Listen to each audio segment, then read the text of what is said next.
Hello and welcome to You Heard It. ... Eventually. Brought to you by me, Dragon Rider Jack, Sir Vinny Bats, and also, DRJ's Pimple making a special guest appearance down here. We've been waiting for how many episodes now? 39 episodes for him to make an appearance, and he's finally here. The famed. Our first guest. Our first guest. Wow. Yeah, this is my problem spot. Get them all the fucking time. I've gotten them there before. It's the worst. It's the only spot in my whole body I get pimples anymore. Just this one on the left too. I don't know how the video ends up rendering, but this is the left, my left side. And yeah, it's not as bad now, because I popped it last night. There you go. A little bit hurt, yeah, but the pain was worth it. True. All for this moment for it to come as a guest. Mm-hmm. Alrighty, so we have been having mega long episodes. So this time, probably, no promises, but probably it will be more of a normal length one. Anyone watching this will know the length. We're doing it live, so we have no idea when this will end. Well, we're not live. Concept. Well, if right we say now live, I'm literally speaking and living it, but yeah. If we say live, people might think we're live on Twitch. There will be no chat interaction here. Yeah. Live on Twitch is years in the making at some point, one day. And then live show, sell out Madison Square Garden. Could you imagine, dude? Oh my I would god, throw the dream. I would be shitting my pants from pure excitement. Yeah. Excitement, excrement. The words are close together in spelling for a reason. I'm pretty sure that's the first time someone figured out they were excited just because they shit themselves. I didn't even think about that. Wow. Yeah, man, the more you know. Entomology. Words? Is that it? I think so. Is that entomology? I think it is. I think that's words. All right, so we're going to jump right into it with the BT, the big titty. Entomology is the study of insects. Son of a bitch. Very different. What is word origins? Words. Linguistics. Etymology. Etymology. Oh, come on. It was a letter off. I'll give it to you. One extra letter. One extra letter added, and it goes from words to insects. God, someone needs to study that. Origin of those words. Jesus Christ. All right. Well, I'll start with my big titty. My big titty. A Walla shout out. I need a drink of water from the Walla. Yeah. Our future sponsors. They don't even realize it yet. All right, let's both drink. Dead Air is the best kind of podcast. We just drink a Walla for an hour. Yeah, watch this on YouTube. All right, come on, guys. Seriously. All right, so my big titty. I went to Cali for a wedding last weekend. Literally 8 days ago, flying out there, and I watched Vox Machina season 3. I don't know if I've ever talked about Vox Machina on this. I've heard the name. Remember. I couldn't isn't it like some is it the Critical Role people? It is, yeah. Their season 1, their first campaign. The first thing that they started streaming, because so I guess the history of Critical Role from when I was watching it regularly is the woman that did Sunday, something about Sunday, some gaming content or some voice act, something. I forget exactly what it was. She sponsored them. They're all voice actors in this community. Somehow she got wind that they had this weekly D&D game where they all voice actors played characters, voiced them. The DM is Matt Mercer. I mean, I know we've definitely talked about Critical Role before, so I'm not gonna go too far into it. But Matt Mercer's super prolific, right? He's got a crazy range for voice acting. Apparently, literally he is Majima in the dub of Yakuza. I had no idea. Is he really? Because I believe it. Because the early games were never dubbed, so I never even attempted to play dub in the new ones because I'm just used to the sub voices, so I never knew. And then I was watching someone stream it on Twitch, and yeah, it's him. I mean, Yakuza's gotten a ton of big. They had Mark Hamill, although apparently he doesn't even remember doing the role. Yeah, he was the original. Someone was Majima. "Oh my god, it's you." Oh, was he? Oh, yeah. I guess they can't get him back for some reason. I don't know why. Game. I wonder why he wouldn't come back. I mean, I think that he's semi-retired. Yeah. I think you can just listen to what you did, your previous content, and probably recreate the voice, right? But I imagine a lot of voice actors have to do that. I'll say love Mark Hamill as Joker. I don't know if he fits Majima well. I also don't know if Matt Mercer does, but he fits most things that he does. So I imagine he's fine with it. Yeah, but Mark Hamill is also really wide range. I never realized it. Like sometimes all of a sudden he's a voice actor. I'm like, what the fuck? Although he can't be semi-retired because he's He's in Art and Invincible. Yeah. Yeah, he's Art. He's the guy that makes their costumes. He doesn't have a lot of lines. I'm sure Mark Hamill gets paid like $500,000 for literally 20 minutes of work. Yeah. And he's done for the whole season. But like still, he can't be fully retired. I think he's just semi-retired. But anyway, yeah, they have like Critical Role. Matt Mercer, he's the voice of Jesse, something not McCree anymore. Cassidy. Cassidy. In Overwatch, that's one of his really famous ones. It's High Noon. He's Vincent Valentine now. Not Valentine. Was it? Holy shit. It is Vincent Valentine. Okay. For some reason, I thought that was from Devil May Cry. For some reason, I was like, "Oh my god!" It was not Steve Vincent Blum originally, but then yeah, I think in remake it's Matt Mercer now. Steve Blum is also amazing, but yeah, this one is like one of his dream roles. He's Ganondorf from Tears of the Kingdom. Yeah. He's been in a ton of stuff, right? You have Laura Bailey, who is the voice of young Trunks in some DBZ dubs. I think I have her signature somewhere. I have something signed of her. She's cool. She's Jaina Proudmoore. Is she married to another voice actor? Yeah, she's married to another guy the guy that they actually made CEO of Critical Role, the company. I have them Travis Willingham. I think they're on the bleach I think I bought on eBay. I have his signature and her signature together. And they have, as far as I know, at least one. They have one child together named Ronan. Yeah. Badass fucking name, right? That guy's gonna go places in life, or he's gonna hate his name. Yeah. Yeah, he's Thor in a lot of Marvel stuff. So he's like the voice of Thor for almost everything animated. He's been in some other stuff. I think he's now worked on DBZ. Honestly, now they all work together. He's Terralion in World of Warcraft. Jaina Proudmoore's Laura Bailey. She's also Abby from Last of Us 2. So like, and everyone fucking hated her for it. Spoiler alert for season 2 of no, maybe or maybe not. Spoiler alert for season 2 of the show. They have Liam O'Brien, voice of Gaara from Naruto, English dub Gaara, voice of everyone's been in WoW. So wait, so they played Critical Role. They were like, this is a cool concept. They turned it into an animated show and then voiced the same characters that they played in the campaign. Yeah, so campaign 1 happened. Everyone fell in love with it. Like, so, oh yeah, going back to the story. Stop talking about the voice actors. Who cares? So they were doing this campaign on their own, and this one woman who actually had a lot of content, like a YouTube channel content. I think it was like Everyday Sundry or something like that. I forget exactly what it is. I'd have to look at the history. She found them. She was like, "Why don't you guys just do this like publicly? Like, would that be a problem for you guys?" And they were like, "No, not really. I mean, we're all in the public figures technically, to some extent." So they started streaming it on like that YouTube channel's content or whatever on that Twitch channel, and then eventually they made their own Critical Role Twitch channel, which every time that they have like Twitch awards and stuff, they always gloss over. It's like the second.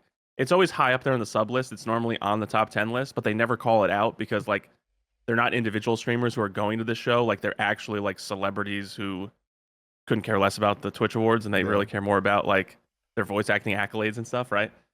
But they voice characters. Like they come up with a character, they voice it. If a character dies, which happens in D&D, a couple episodes later, usually you'll come back because you had to recreate the character. Matt Mercer has to fit it into the world. You have to organically become part of the group.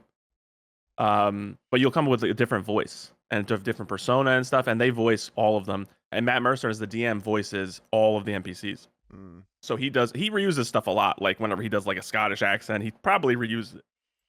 And every once in a while, he comes up with a new one they've never heard before, and all the players like start laughing like crazy. Usually, like he'll just be like a turtle guy that's like an old sea captain. He has a pipe. No, I'm not gonna go on that ship. Like the random stuff like that. So they did that. They finished campaign 1. They did campaign 2 called Mighty 9. So the first group was Vox Machina. The second campaign, which is totally new characters, was Mighty 9 NEIN. I'm hoping they do a show of that too in the future. But after they were like either like partway through that one or close to finish with that one, they started announcing they had like a big project coming up, and they redid some Vox Machina stuff. Like they revisited the world for like one shots, and then they announced that Prime Video was going to do an animated show for Vox Machina. And I watched season 1 like right when I didn't know about this right away, and then I watched season 1 and 2 like back to back when season 2 came out, and it was really cool. They basically are replaying the campaign, but they're changing it to be a little bit more like show friendly. So like My big titty is season 3. So like in season 3, I finished on the plane, or I started on the plane and finished on the plane. They're like basically going against like a bunch of elemental dragons. Like that's the whole season 3 is like there's a bunch of elemental dragons that came up. They gotta hunt them down, fight them, and in that as one of the characters like little side quest mission kind of thing. Spoiler alert for anyone that's gonna watch it.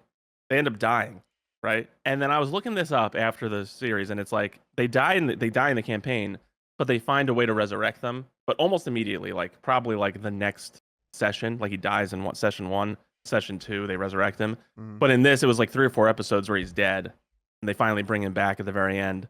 And they have a lot of like turmoil going on with the characters. I don't think all of it was necessarily in the campaign, but the characters themselves and most of the major points are in the campaign. Like season 1, they fight like a vampire family that's like really kicking their ass. Then season 2, they struggle with like some of the stuff, like the fallout of that. The group gets split up for some reason. And I don't know, the characters are really cool. The show is really cool, very well animated. The fight scenes are actually very well animated. It's not like a shitty seasonal anime where you don't actually see any combat. You just like hear like a sword slash sound effect, and all of a sudden the character's cut in two. Like you actually see combat. It's very well animated, obviously very well voice acted. They're doing all their own voices. It's cool to see the difference because I only know the Mighty Nine campaign. They're on campaign 3, and I think they're close to the end of that one. I don't know what that group's name is. One day I'll catch up, but it's literally hundreds and hundreds of hours of content to watch. They stream it. Each session is like at least 4 hours usually.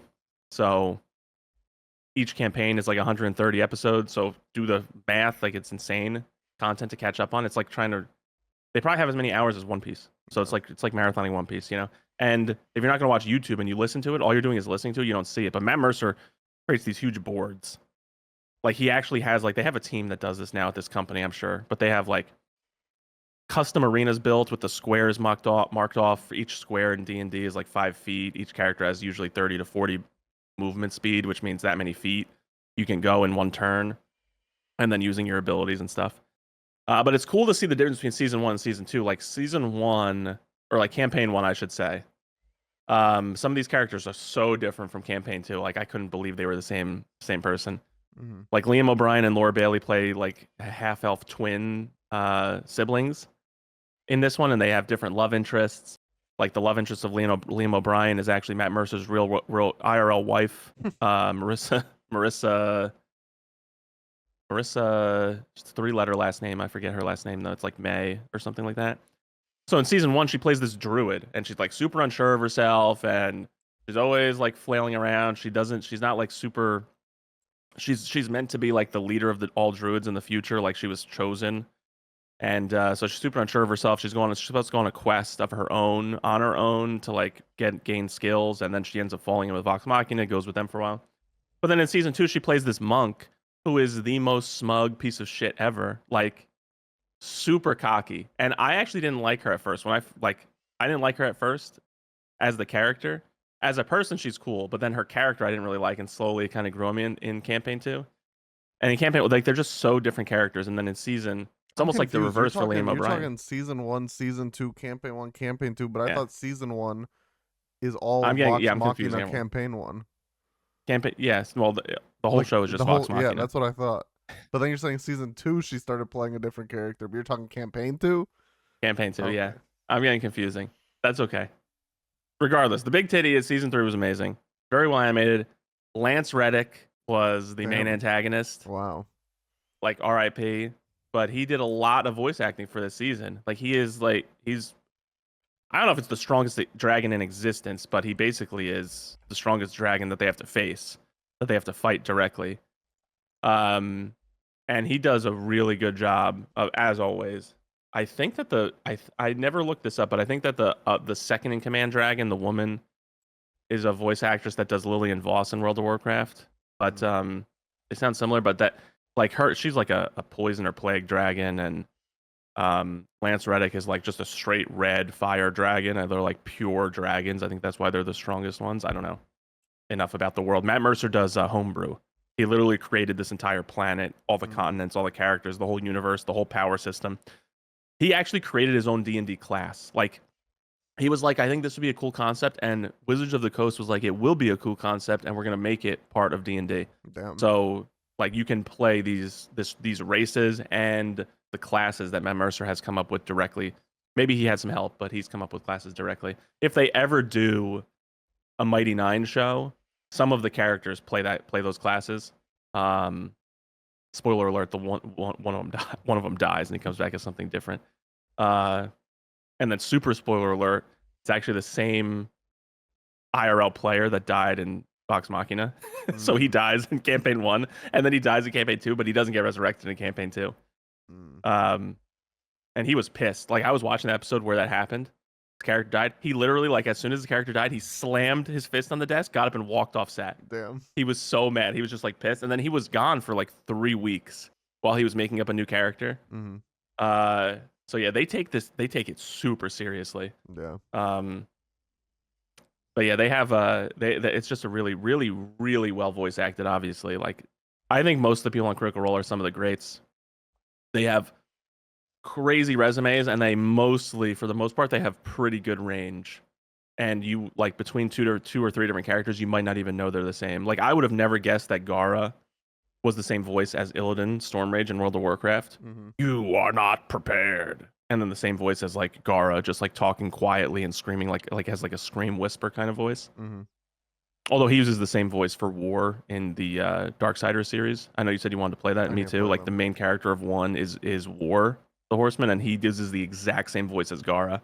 I was like, wait, that was the first time I ever looked up on Google a voice actor and found this guy. And then I was like, he sounds like Gara. I go to his list. He's Gara. I'm like, yeah, I got good ears, man. These big ears came in handy for once.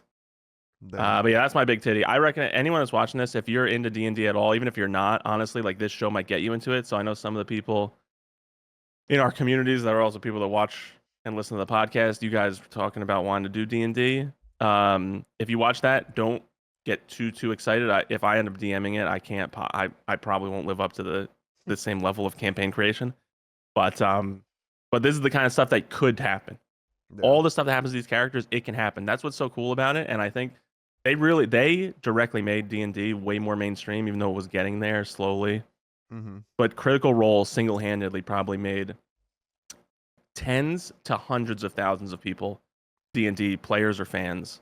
Yeah. Like just by existing. So I'm really happy that they're getting so much stuff. I think there's going to be a season 4 based on how season 3 ended. I have no idea where the campaign ends in like their actual like what they played. But I imagine that when they get to the end of that, they would stop the Vox Machina show. I don't think they would do more and evolve beyond that. Then they could just switch to Mighty Nine, which is a cast of characters I actually like better. Yeah, so it was renewed for a 4th season, the same month that 3 premiered. Yeah.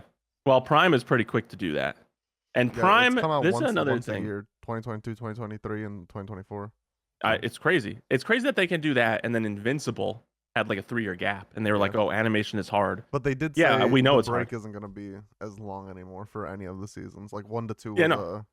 I feel like Amazon wasn't as confident in Invincible as they were in some of these other things to renew it right away and say like, "All right, you can have funding to start."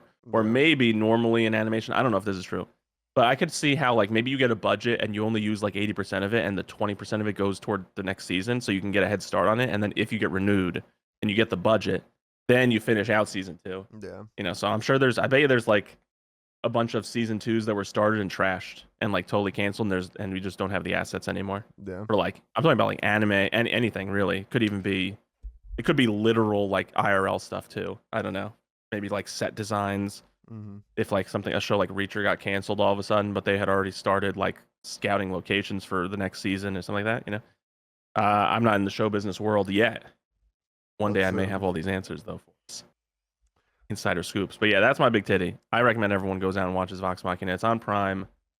Even if you have to watch with the ads, if you don't pay that extra $2 a month or $3 a month, it's still worth watching. Prime has a lot of good content. And shows like this. Wow, apparently also it says a character based on Mercer's likeness appears in every single episode of the show as an Easter egg. No, really?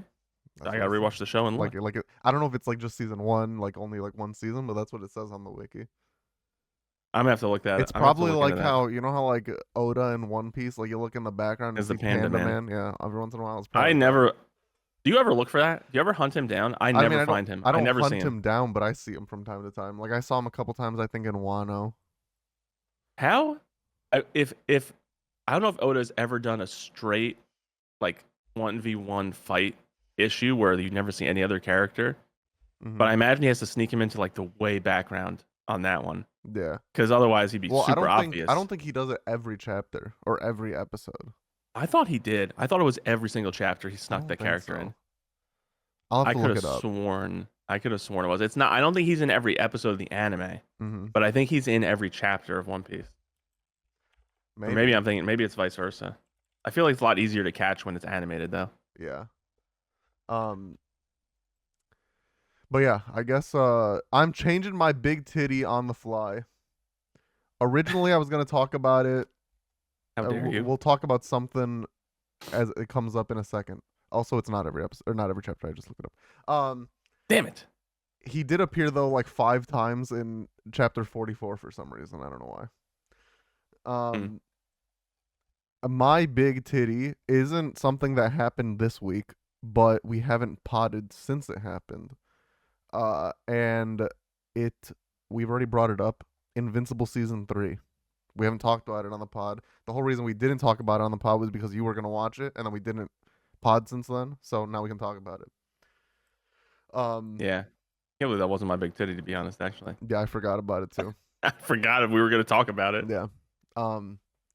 It was awesome. Season 3, I think this was the first time I watched Invincible weekly. Because I watched season 2A, I think, weekly, and then when season 2B came out, I sort of like fell off. Just because I hate mid-season breaks. Yeah. So then right before season 3 came out, I finished 2B, and then I watched 3 as it came out, and it was fucking awesome. Jeffrey Dean Morgan, that's my GOAT. He's always been my GOAT since The Walking Dead. Then I later saw him in Grey's Anatomy and in Supernatural, and he's a GOAT in all those shows. He was also in The Losers, I think, like that movie, which also has Chris Evans. I don't know if I've seen that one. And oh my god, and Gamora. Zoe Saldana. I think it's that. Hold on, wait. Yeah, Zoe Saldana. Yeah. The Losers. Yeah, maybe. I don't know. He's just a GOAT. I'm pretty sure this is. He's in something coming up. Yeah, it is. Yeah. Oh, it is. It is him. Yeah, he's the leader of their group. Idris Elba is also in it, and Zoe Saldana and Chris Evans. What a cast, man! This is a good movie. I recommend people watch it. Oh, really? He was in The Boys season 4 also, but I haven't finished that because I'm halfway through season 3. I forgot why I haven't finished it. It's not that it was bad. I know the ending of season 4, so that's why I don't have like a strong desire to catch up now. But I'll catch up before 5 comes out.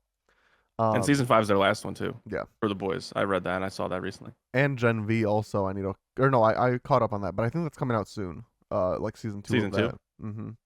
And one of the guys died, which is very sad. So we'll see how they handle it for the show. But yeah. Sorry, I'm still going through puberty sometimes. Me too. Yeah, our guest star here.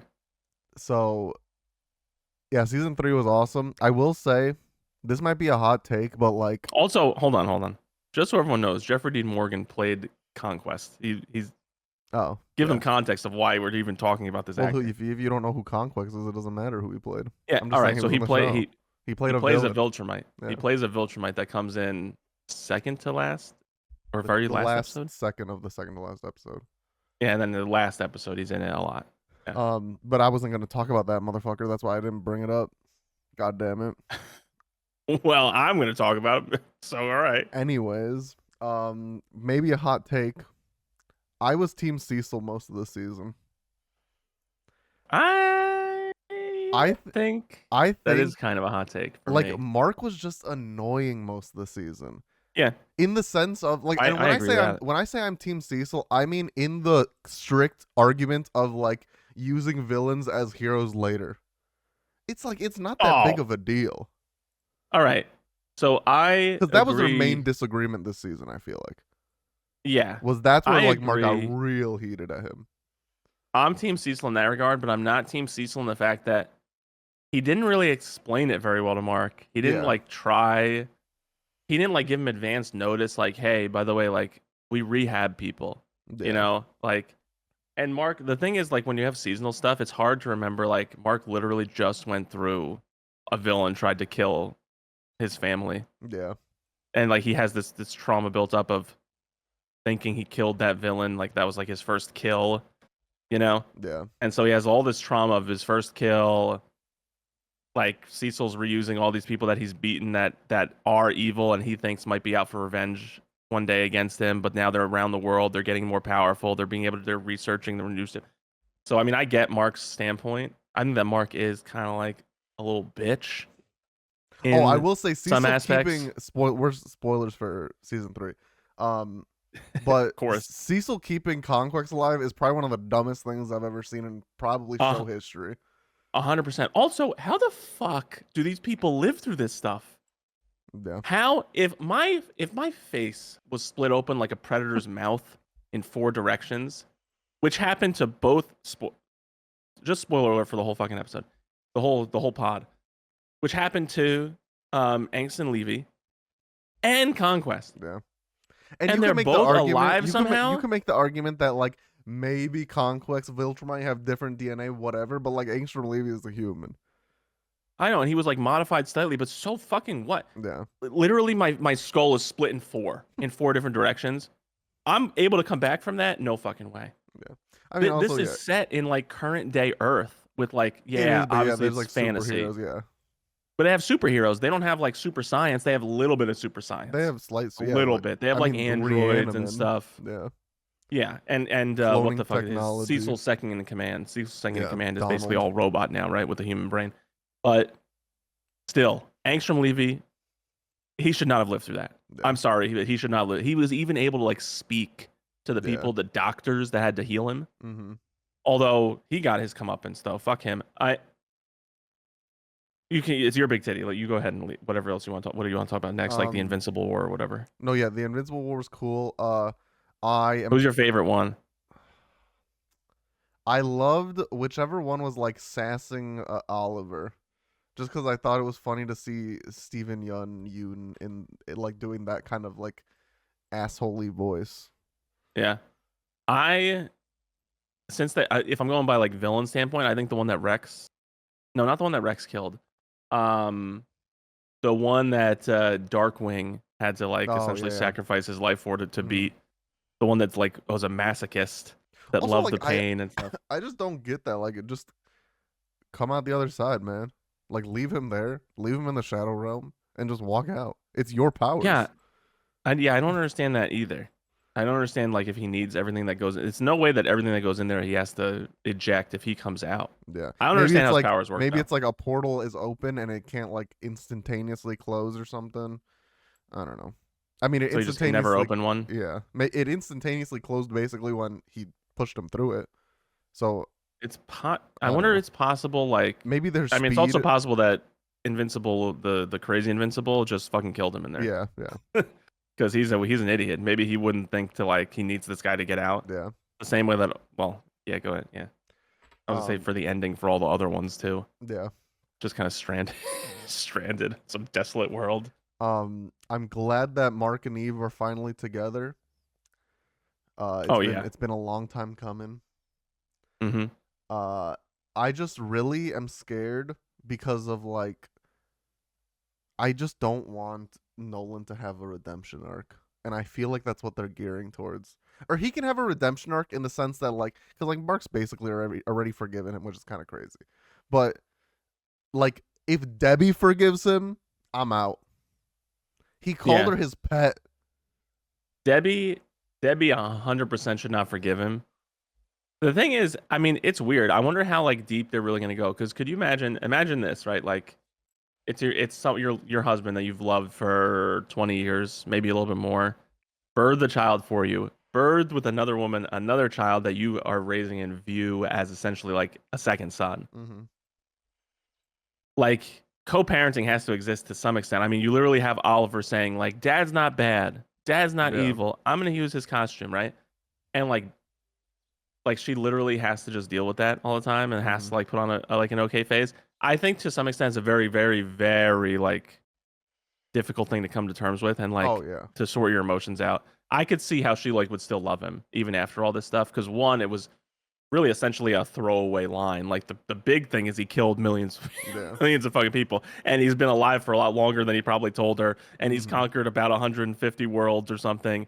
I probably only Conquest has conquered more worlds than Nolan based on the way that they build these two guys up. Mhm. You know, like Conquest is essentially like he's the hammer they send in when they want to just subjugate the whole planet on their own. Yeah. Like I also and did he has because rules. I think I read that line of him being like kind of like depressed about like they just send me to do this shit. They don't care about what I'm feeling and shit like that. Like I don't think that was in the comics, and I like that line because like it made Yeah, him less of just like a Hulk type of enemy, and Hulk's boring. Like yeah, he just wants to yeah. I destroy. agree. I think that a lot. I think Also, the heart, the blood heart in space that was added to the show. That wasn't in the comics, I think. that And that was was funny. hilarious Yeah, though. yeah. That was awesome. Honestly, and I mean, I don't know if that was like. I wonder how much impact like Jeffrey Dean Morgan could have as like a hey, I think I could deliver this line really well. Like Hmm. I'm sure they wrote the script Yeah. and he delivered the line. But if he was like, oh, I feel like it'd be cool to have the character say this, and they just added it in and reanimated it, Hmm. that'd be so cool. Although they do the voice acting before they animate it for some reason, because since the voice, they always say, oh, next season's coming, the voice acting is done already. It's the Oh, easiest really? part of it, I think. Yeah, I thought that I thought or they said season maybe 4. Invincible is like a different case, but I thought most of the time like when the voice actors are in the studio, they have the like footage on a TV. Normally, yeah, Oh, normally. okay. That's why I'm so confused by the way they're doing it, and they keep making it seem like, oh, the voice acting is done, so like we're ahead of the game. Mm. But like so for season 2, obviously that was the long gap. But then for season 3, after season 2 ended, they said, yeah, season 3 is gonna come sooner. The voice acting's already done. Like we Mm. already recorded all the voice acting. It's like okay, Yeah. well, so what, right? And then now for season 4, they said the same thing. Yeah. They said the voice acting's already, unless I was looking at like a season 3 old promo or something, but I'm pretty sure it said like for season 4 all the voice acting is done and a new Viltrumite, like I guess some really important character. I'm trying not to look things up and spoil myself. Crag or Thrag or something like Thrag. that. Thrag. They said that he's been cast, Mm-hmm. but that means that the voice acting isn't done. It means that you cast him, right? It doesn't. You didn't say his Yeah. voice acting is done, but whatever. Um, Um, I also did yeah, love the Powerplex episode because like what we saw is like most of the time it really feels like people forgot about Chicago. So like it was cool to see a villain that was like rooted in what happened. And like if that didn't happen, he wouldn't have become a villain. do you think that most people should blame Invincible for it though? He's clearly No. fighting No. against the I guy think that's doing it that and part of it's losing. stupid, but I like that it was like referenced again. Because like it Yeah, really like yeah, season 2 it felt like not that like people like forgave Mark or like stuff like that, but like yeah, it felt like it wasn't really referenced at all. yeah. That's true. Yeah, But yeah, no, I he was clearly fighting. But that's the same thing with like, how many times do people get mad at like Superman? Like, it doesn't matter that you're fighting the threat, you're not containing the damage. So in like Republicans' eyes, they're like, "Save me, President Trump! Get rules for our Superman!" yeah. That's always so stupid though to me because like I'm trying to put it in like perspective of me now. I don't know if other people are just like fucking stupid. Maybe they are.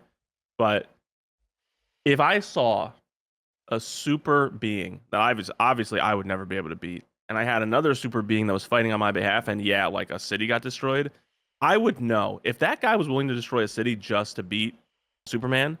I would know that my life is going to be a whole lot worse if Superman loses, Yeah, and I would just be fine with the damage. Yeah, I mean, obviously, like probably millions of people die yeah, I think that's compared to 7 billion on Earth, Mm-hmm. either becoming enslaved or all dying anyway.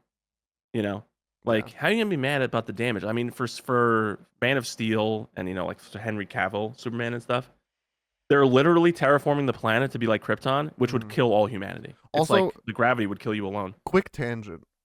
Sorry, but I don't know if you've seen the Superman like 4 minutes of The footage. Krypto.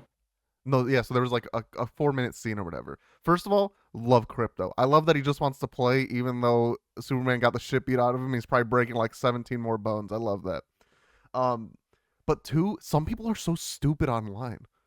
They're like, so again, if you haven't seen the footage, basically like Krypto drags him back to the Fortress of Solitude, and these robots like heal him with the sun, and he's screaming in pain, and they're like, why is he screaming in pain? The sun's supposed to heal him. Yeah, but like it's probably like reforming his bones back to what they should be, and it's probably a painful experience.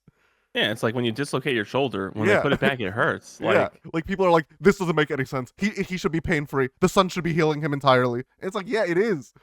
It just hurts to be put back together. It doesn't make any sense to be pain free. Yeah, I haven't seen any of the comments because I'm also not really looking up too much stuff about it. But that is pretty stupid. If he's in pain when he's injured, why would he all of a sudden not be in any pain whatsoever just because the sun's hitting him? Yeah. Like, or the sun's energy, the solar energy is hitting him.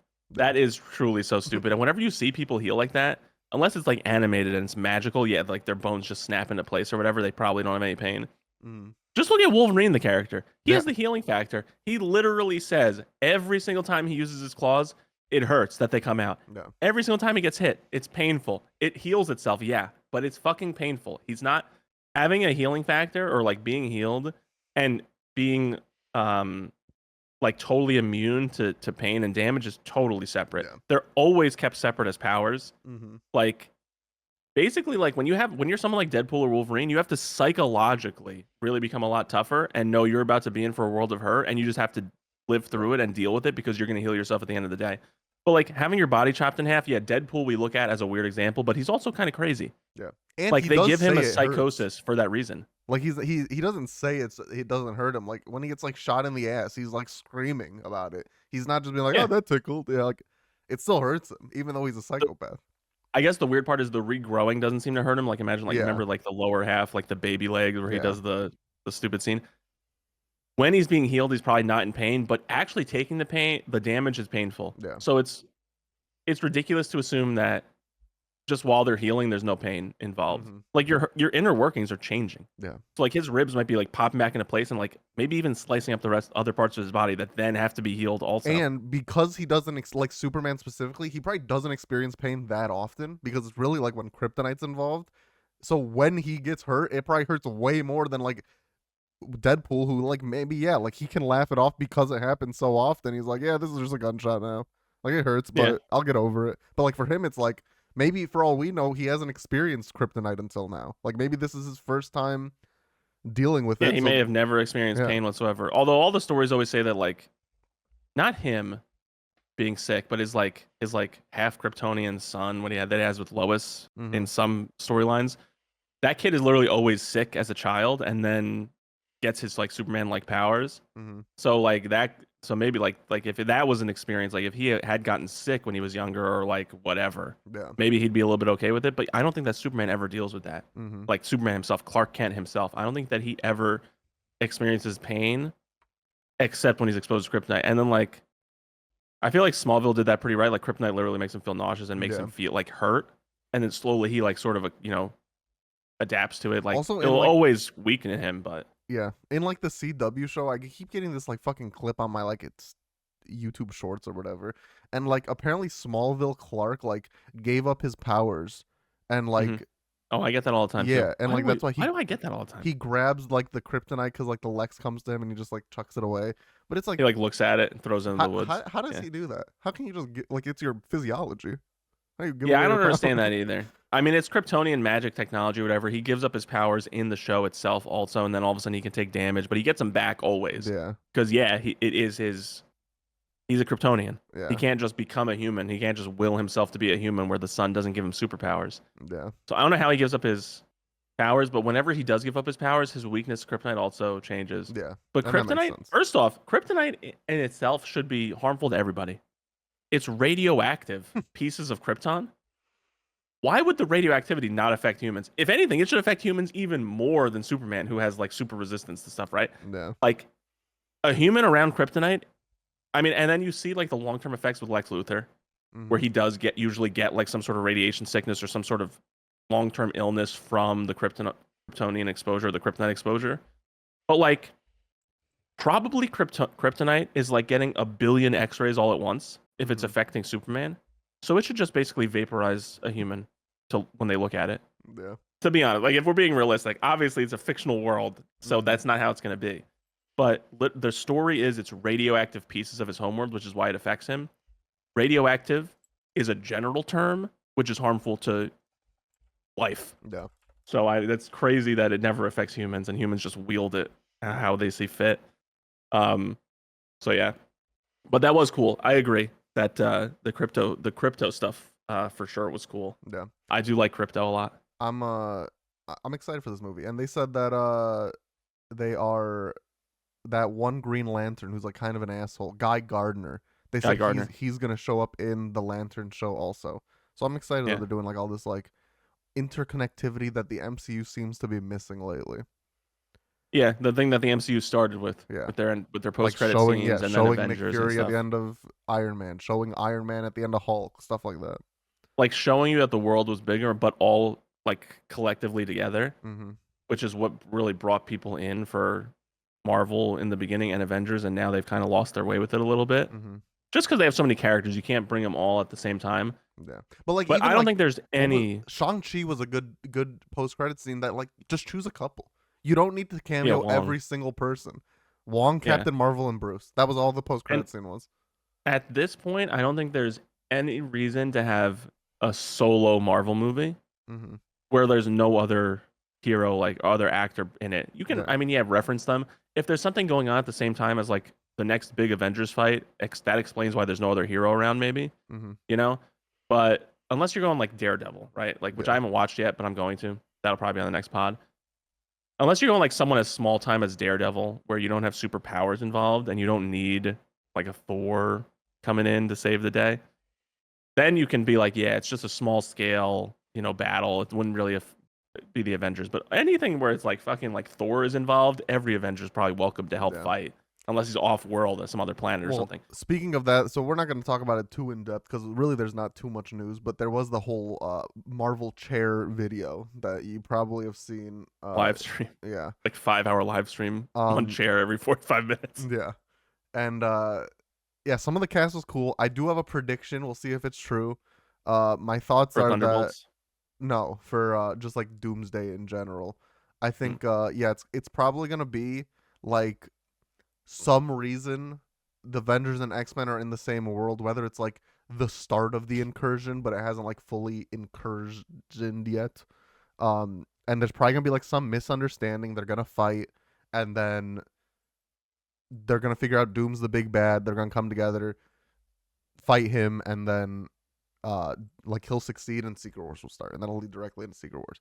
But everyone's freaking out about that. Like not everyone was announced here, and it's like, it's not that big of a deal because one, they said more's coming, and two, it's like, for example, Spider-Man. Tom Holland was not seen at all on any of these chairs, and Spider-Man 4 is coming out between Doomsday and Secret Wars, if I remember correctly. So it's like they could do something like Ant-Man and the Wasp, where it was Infinity War, Ant-Man and the Wasp, I think Captain Marvel 2, and then Endgame, and Spider-Man 4 could just be happening concurrently with Doomsday for all we know.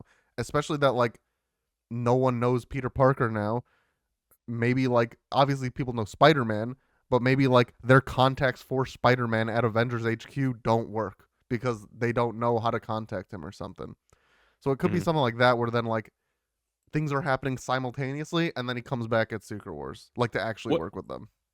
What do you think the odds are that they're going a route of like we're going to see essentially two timelines or storylines, one dealing with Doom, Fantastic Four like verse with the X-Men, and then another one with the Avengers, and they're fighting like something like maybe like the incursion is starting, but like no one's come over yet, but they're literally trying to fight like the wormholes or whatever the fuck is happening. Yeah, it could be that too. Yeah, I do think that I think it's lower odds, but I think that is also a possibility. Like the thing with that is like there were so many plot lines in Infinity War because you had like probably like 5 different groups total. I feel like you'd have like way more in this movie. And so you'd need to like your screen time, you're only allowed like, I don't know, max like 3 hours, I assume people would be fine with. You're probably not going over that. So like you really have to like condense and choose if you're doing like so many separate groups that are doing shit would be my only concern. But if they figured out, I think that's also a possibility for sure. Yeah, I think it's possible. I think it's a lower possibility than the shit hits the fans early on, and then you do have essentially Avengers versus X-Men, which everyone wants.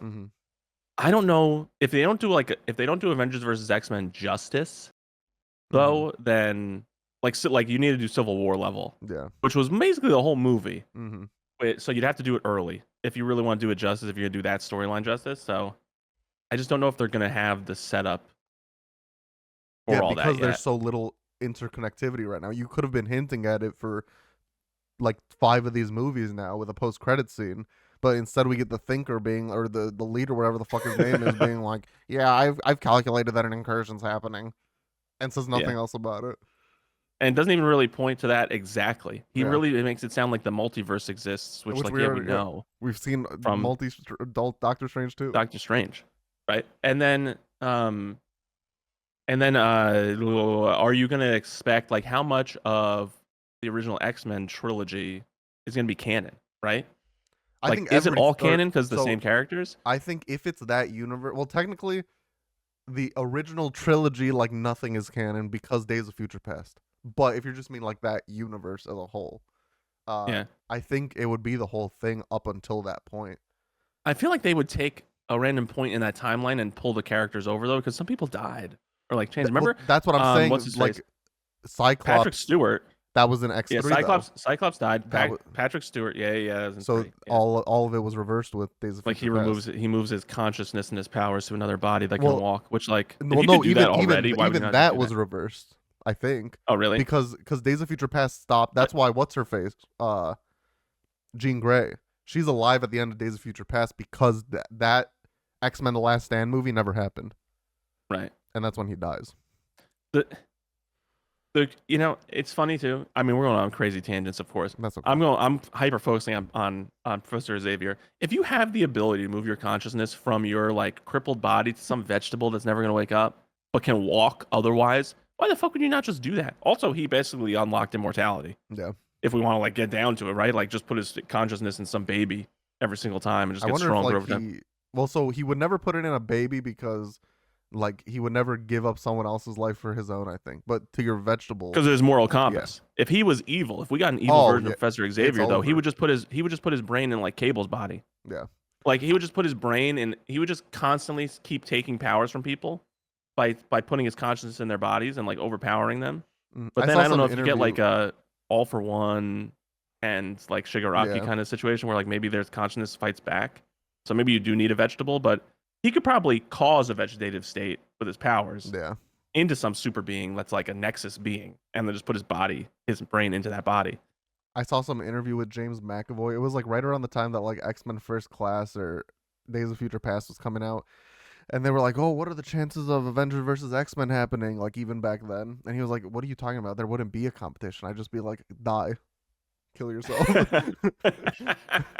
Here, the power of suggestion. And he literally could just do that.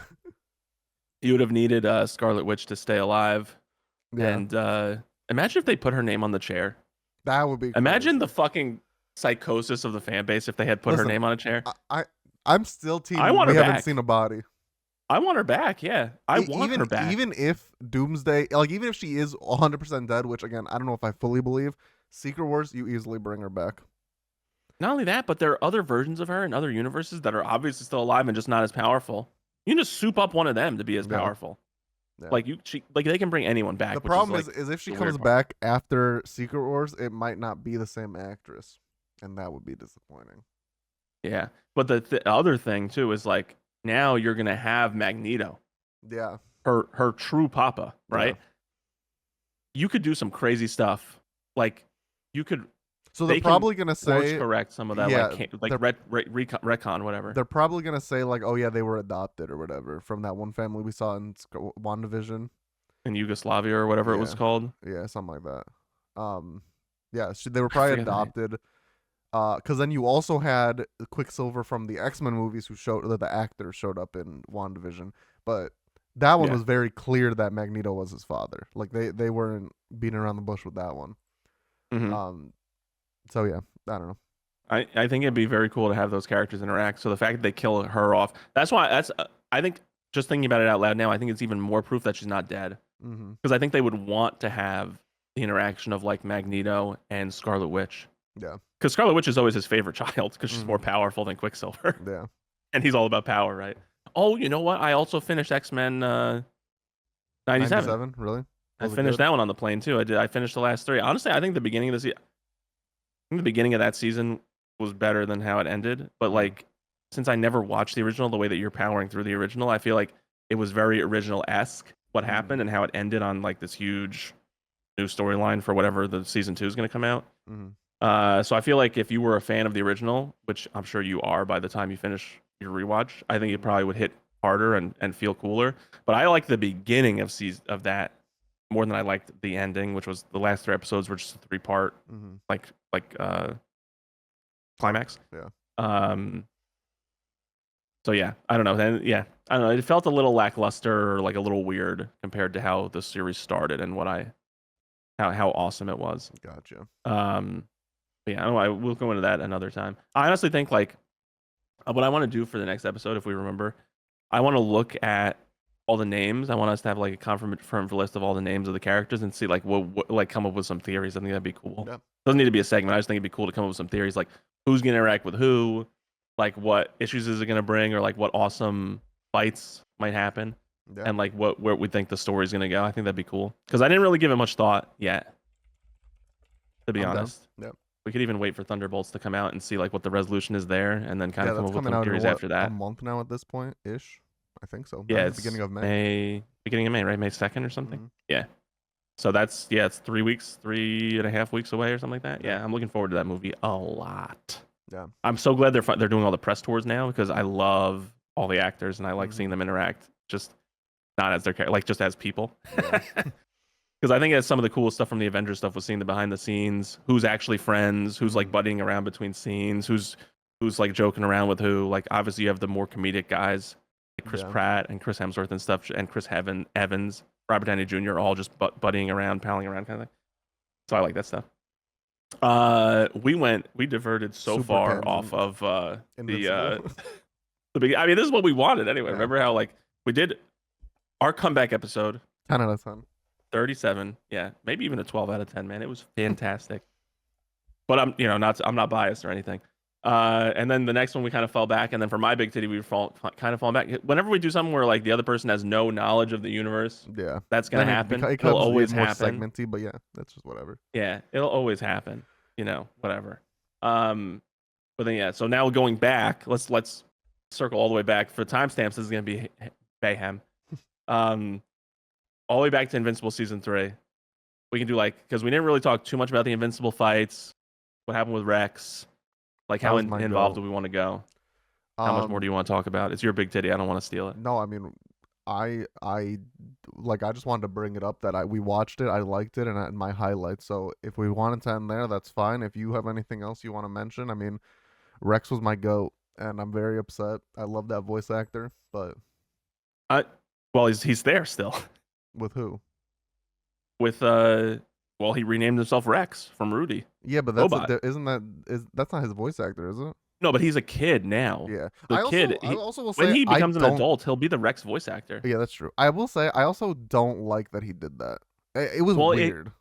It's a callback to everyone was very confused in season 2 when Robot takes his helmet off. It's Rex, and Eve calls him Rex. Yeah, I get why he did it, or I get why he chose him, but it's like you're not him.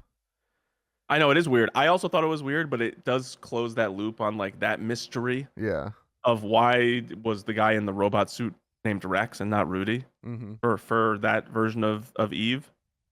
Yeah. So I mean, I get it. Like, I mean, he literally stole his body and his DNA. Why not just have his name help live on? Yeah. Not like he's gonna try and steal Adam Eve from Invincible. In bad faith. I wouldn't say in bad faith. I would say it's a misguided. Yeah. I would say it's misguided more than I would say it was like straight up like. Because it's like, what do you think that this will like emotionally or mentally do for like shrinking Ray? Because you're not there to replace him, but like you're like filling this void like you are there to replace him. But she's also gone. Yeah. She quit and she was not even at the funeral, just crying off to the side. Yeah. Like her character's over, I think. Well, maybe she comes in at the very end. Sacrifices herself. So in the comics, it's a boy. Guy. It's a man. Gender bended there, yeah. And he dies where she gets shrunk in the throat. In the comics. They don't continue her. Yeah, she actually died. So it makes sense. And for some reason, the show's bringing people back as if they're a fucking anime. Yeah. Like no one stays dead, and obviously Rex does stay dead, but not fully because Rudy stole his body. So like Jason Mazadakis or whatever. He's gonna probably come back, and he's a great voice actor. So yeah. And he fixed Monster Girl, so obviously that's gonna be the love interest. Well, he fixed, right? Yeah. Like he has like one peripheral item that if she doesn't wear, she goes. But that's imagine that too. You unlocked again immortality. So many ways to unlock immortality. She takes the belt off, does the transformation like let's see, 52 times as a year because she loses a week, right? She loses like a week of her life. So she just does the transformation 520 times, just in and out, which you could do in a day with that superpower. Bam, 10 years.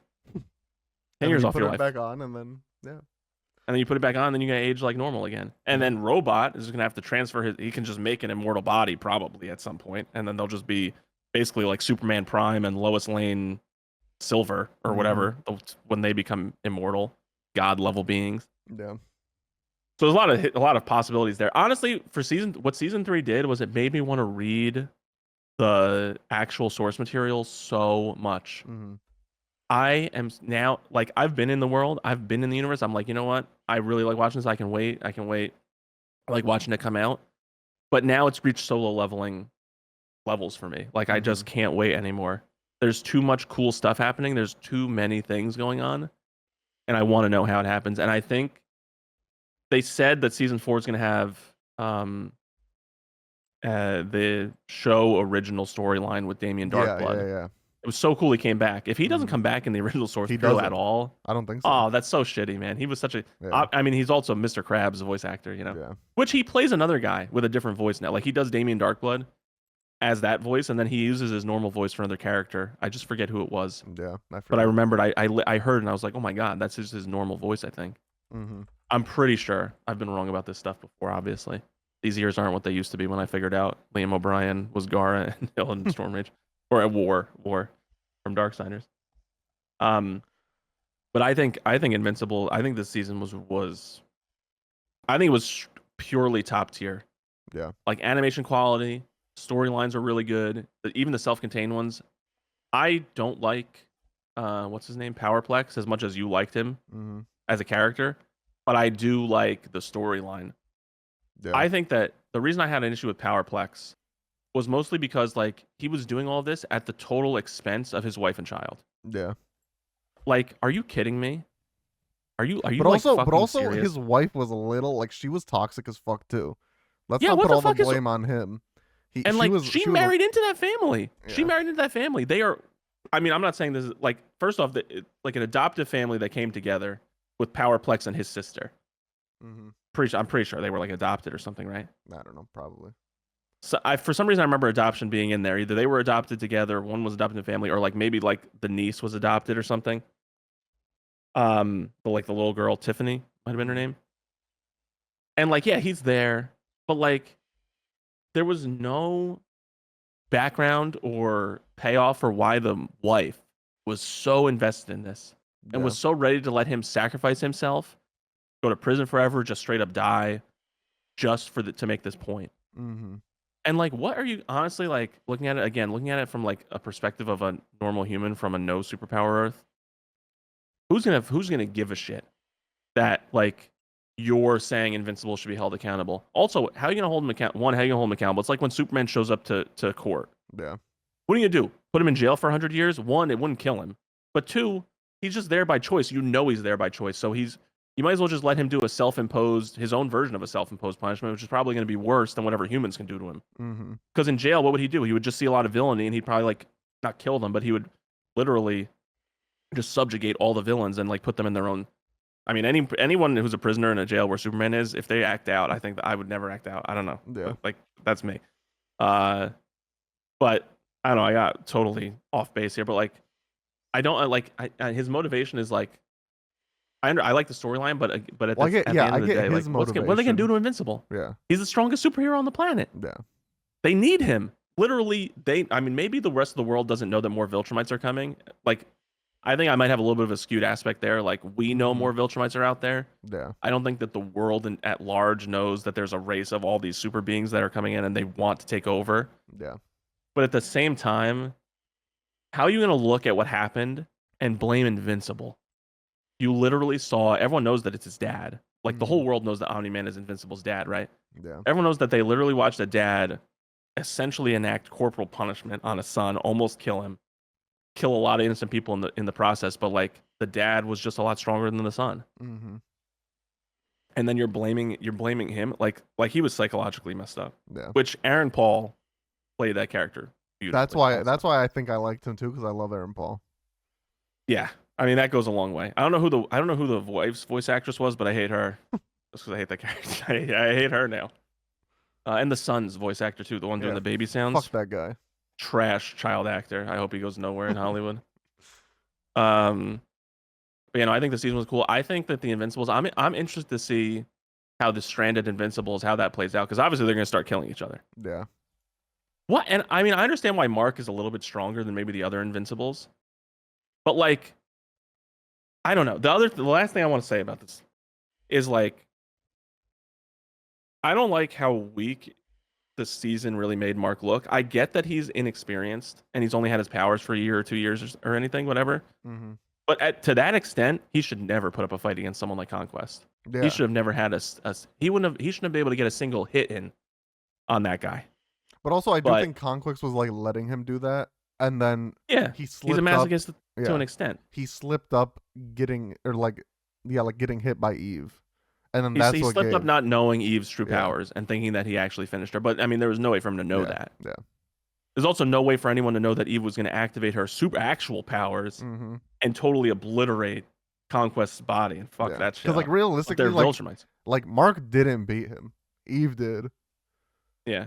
And just barely. Yeah. To be honest. And he basically let himself get hit by that too, because they're super speedy.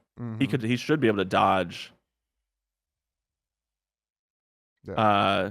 He should be able to dodge. Sorry, I'm getting messages on my computer. They're popping up. He should be able to dodge that. Yeah.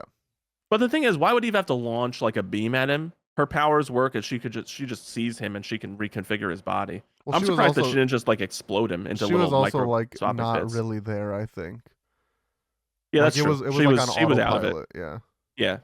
She was basically saying like, "How dare you do this to my boyfriend?" And then she blasted him with a beam of who knows what. Yeah. And it fried a Viltrumite body. It was like, but like also, you know what? Also, I'm getting a ton of thoughts here. How does Cecil not know this and just try to remove the mental block and say, "Hey, you're my actual weapon against the Viltrumites. You're my safety net against Mark. You don't have you have a shitty dad, but you don't have a fucking dad that killed millions of people and might also come back and finish the job if he ever feels like it." And like I do like how Cecil's like the line Walter Goggins is amazing. Walton Goggins, whatever. He's amazing. But his line of like, what the hell's going on here?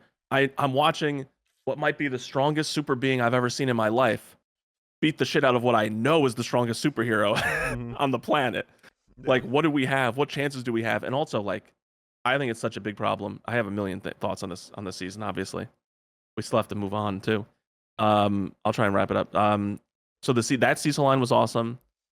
And then when he says, "I think this guy might be stronger than Nolan," I was like, yeah, Nolan is probably like within the top 3 of Viltrumites.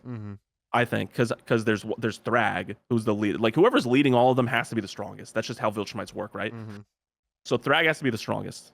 Conquest must be the second strongest and probably only kept in line because of Thrag or like whatever. And then you have Nolan, who is like pure to the cause, third strongest guy, could probably kill any other Viltrumite besides the first 2, and maybe they'd be pretty close fights. Maybe they both end up killing each other or whatever. There's what's her face too, the girl who beat the shit out of Mark. I don't know if she's younger. I don't think she's stronger than Nolan, but she's definitely stronger than Mark, or at least was at the time before the. She was stronger. She was stronger than Mark. I feel like they upped Mark's power to be able to beat her and possibly the one-eyed guy that was in charge of her. Yeah. You know what I'm talking about? His voice actor's cool too. I forget who that is. What's his face? I think. What's his face? Yeah, of course. All right, that's who it is. General Craig. Yeah, that's Dan Clancy Brown. Not Dan Clancy. That's the CEO of Twitch. Clancy Brown. That's Clancy Brown. That's the other guy that's Damien Darkblood. Yeah. That's why his regular voice was in there. Okay. Yeah. So he's still in the show. Thank God. Love that voice actor also. And then the last thing, like the storyline that I know is coming, which is they're using the invincible bodies as the Omni-Men or whatever. Reanimen, yeah. Oh my God. Mark is going to be so fucking pissed. And now when they soup up an Invincible that like Mark went toe to toe with, some of those Invincibles should have been stronger than Mark. I'm sorry. I think one of them killed Omni-Man. Yeah. Like the guy that was yeah. Omni, like one of them said that he killed his dad. That guy should be stronger than Mark because there's no way current Mark is stronger than fucking Nolan. Well, yeah, So I don't know how these people lost. Like I said, I was Team Cecil for most of the season. I think what putting me back to Mark is him one using the Invincibles for his Omni Men shit, and then 2 is leaving Conquest alive. Everything else, I was like, this isn't that big of a deal, Mark. The only reason, so Cecil as a character is stupid for doing the Conquest thing. Yeah. Me as a watcher, I'm so happy that Conquest is gonna have more screen time. 100% Conquest breaks out of whatever fucking prison they put him in. Yeah. He might be the strongest Viltrumite, and maybe he's just being kept in check because like he actually does have some sort of like loyalty to the Viltrumite Empire or whatever. Yeah. But also like the revelation of only 50 Viltrumites ish being left. That's so cool. It's so cool. But you know what? It does make me understand why they want Earth so bad. That they're willing to send like multiple forces from this because Mark is essentially a full-blooded Viltrumite. Like Nolan even says, your Viltrumite DNA is so pure, you might as well be full-blooded. So I bet you because they have only 50 left, they're like, this is going to be a breeding farm. Yeah. And also like, let's face it, beauty standards. What woman doesn't want like Superman-chested Nolan impregnating her? I can't believe that Nolan didn't just have like 900 families that he traveled between, making 900 little Marks. He probably would have, and then he fell in love with Debbie. Yeah, that's the other thing. Like, is there like some sort of like? Honestly, I don't know if I would really like the power of love tames all Viltrumites. I wouldn't like that. If that's where they end up going, I'm gonna be a little. I think this show's too bloody to have that be your ending.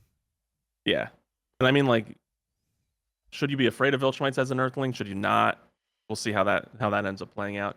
But I mean, if you have someone like, I mean, Conquest wasn't that good looking, but like, he looked fucking big and tough. Like, there are a lot of people that would be like, and also if you're flexing superpowers, I think that most. Like, if there was some superwoman that came, you know, let's say I'm single, you know, hypothetically, I was single and like Lara, Kara comes down, Superwoman, Supergirl. Why would I not want Supergirl protecting me for my whole life? You know, I would just live the easy life, got a superhero wife, you know, kind of thing. So I'm sure a lot of people on that planet would also think the same thing. Yeah. But I can see how they would want it as a breeding farm, and I'm wondering if they're going to just like send in infiltrators because they look like humans. You never know unless they use their powers and they could tone it back and just be like, oh yeah, I'm a little stronger than normal. I'm so strong I could blow up the planet with one punch. That'd be cool to see them like coming as spies and start actually repopulating rather than just trying to conquer it and forcibly do it and then just doing it more subterfuge style and repopulating their empire, but having the parents actually teach the kids. Like, this is the Viltrumite Empire. We're gonna take over this shit, like from a young age, and really like indoctrinate them. But see, if I'm the leader of the Viltrumites, I'm just going to Thraxon, and I'm just repopulating with them. Which one are they? The bug people. You get a fucking army in a couple years. That's true. I don't think they knew about that planet, but yeah, but they have like, but it all plays up to like the weird, like, rules or laws or like religious principles. I don't even know what you'd call it of them. Like, they think that if it doesn't look like a pure-blooded Viltrumite, then it's like tainted. Yeah. But you could. I mean, they use other subspecies to man the prison.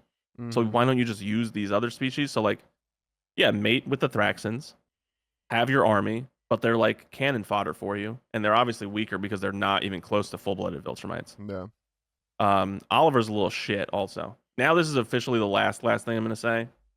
And we can move on. So I know it's your big titty, and we end up talking. How much time are we at? We're at hour 8. Holy shit! We're 8 hours in. We'll move the last thing on the agenda to the next one. Oh, obviously, the second to last one, and we'll just do the second one, I guess. Yeah, we're just gonna do the second one. Yeah. More coming soon. Don't worry. You know, leaving you on a little cliffhanger there. Yeah, the last thing I really want to talk. Oliver's just a little shit, dude. He grew on me as the season went on. When he killed what's his face or the twins, the Mauler twins, I was like, it's over. Like, this, he needs to be look at the flowers, Lenny type shit. It's like he needs to be put down. But I think during the Invincible War, during the Conquest, listen, he was getting literally like ripped. You could hear the skin and the bones ripping. Yeah, but that's where the Thraxon part might come in handy. Like, if he's a bug, maybe he just regenerates even better than normal Viltrumites do. Yeah. Although normal Viltrumites, it seems like they're almost like immortal levels. Like you just staple their body together and they'll just like heal. You know, I have no idea what their anatomy's like there. I don't know. Oliver just seems like a real like Achilles heel to Mark. A little shit. I was honestly hoping Conquest ripped him in half. I was rooting for Conquest, and when Conquest just turns around and slaps him into the ground, dude. What a move! That whole last episode when Conquest is flying super fast and Mark's like time out, and Conquest actually stops because like why not? You know I'm literally kicking the shit out of this guy, and like you see the wave from how fast he was flying. Yeah. So no, the animation cool. like that's where their whole budget for the season went. It looked really good the last episode. Yeah, but I was hoping for sure. Like after he slapped Oliver, I was like, oh god, I hope that hit killed him, and then it didn't. And then he was like, all right, let me rip you in half, and I was like, please. Why is he taking his time, this son of a bitch? And like I don't think they should like he shouldn't even. Why would he look like he's struggling to do it? Right? If he's so strong, he can just rip him. Yeah. It's so weird when they make them look like they're struggling just to make it adhere to human standards. It's the same way as like, why does Mark take so much fucking damage? Like, why are you losing so many fights? Yeah, you're holding back, but like hold back a little bit less and like don't take the hits. I don't know. That part like irks me also. That Mark gets so fucked up all the time. Like that he's like has broken limbs, like bruises and black eyes all the time. Dude, are you a fucking superhuman or not? I like that part annoys me a little bit. I know they're not Superman-esque, you know, like invulnerable skin and really that strong, but they should be a lot closer than they seem to be. But anyway, that's the last thing I'll talk about on your big titty. The last one. The last one. Bad. Oh, My so bad, I viewers, have if you, I don't have like me. a list of announcements of the next thing if you want me to lead it. Well, you can lead it, but I like how we don't want to do like the just listing out new stuff. No. Let's just do the Let's talk about it. Conceptually, and then you bring up a specific thing. Yeah. So anyway, the next thing we're going to talk about, I guess since I'm supposed to MC, I always forget that we also do this, like trade off who leads. Next thing we're going to talk about, obviously, this one is much more recent. Donald Trump Switch has 2. messed with gamers now. He's fucked with the wrong people. That's also and true. We won't stand for it. And so we're going January 6th, 2026, and we're doing the Capitol 2. Well, why would we punish the Capitol people? Because we gotta go to White House version 1. Although that would end up with a lot of people dead, probably. Yeah. We gotta go somewhere we stand a chance. I don't know. It is crazy. Can I be arrested for saying that? If the people watch this, they'll be like, "Oh, he's threatening." You're just not on an FBI list. You got me on it too. Thanks a lot. Yeah, no problem. Listen, for reference, the FBI watching this, that was a joke. I'm not going to the Capitol. Not going anywhere. We never copied a VHS tape without your express written authorization. All right, believe us. If you're old enough to remember that warning at the beginning of VHS tapes, the green screen, FBI warning. Yeah, no. I mean, do you want to just go right into that? Well, yeah. Like the price and the tariffs and stuff. Okay, price by itself, I genuinely like. If it was $450 and $500, the price for the console, I'm not like super upset about because for my price, I was within like $50 of that anyway. I was thinking also, $450. Based on how they individually price a lot of these pieces, like the Joy-Cons being like $90 or something, the stand itself being $110, an additional dock if you want additional $110. First off, they got to be making a killing profit on that. Yeah. If you take it piece by piece, like it is kind of a steal. Yeah. Like where they listed the console at for now. Yeah. So big old asterisk there. So for reference, the console itself, you just get the console, it's $450. If you get the bundle, which comes with the new Mario Kart, it's $500, which says that Mario Kart's $50, right? Wrong. If you buy Mario Kart individually, it's $80 if you get the digital and $90 if you get the physical potentially. The physical, I saw this like it's not. I know what you're gonna say. It's not that. It's certain games that are too big have that. This game wouldn't have a licensing thing. Yeah. Where you just get a key, like a licensing key. Okay, I thought it was all games. I was like, oh come on, like just get rid of physical media in general then if it's gonna cost you extra money. Yeah. But okay, all right. Well, the Switch 2's memory is not. It's enormous. 56 gigabytes, which for a game for Switch games, it's not bad. If you were loading like Call of Duty on there, depending on how big they really get, now that they can support 4K resolution, like Metroid Prime 4 is going to be fucking huge, probably. Yeah.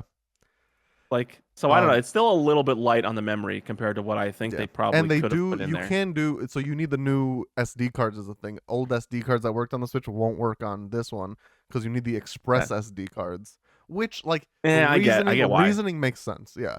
Because their whole thing with this is they're talking about like, yeah, like the speed of like downloading your games is going to be much quicker, reading and writing and loading your games is going to be much quicker, so I get that. But yeah, in terms of like, I guess like hardware, so the screen's bigger. I don't know what the original one is, but this one's like 7.9 inches.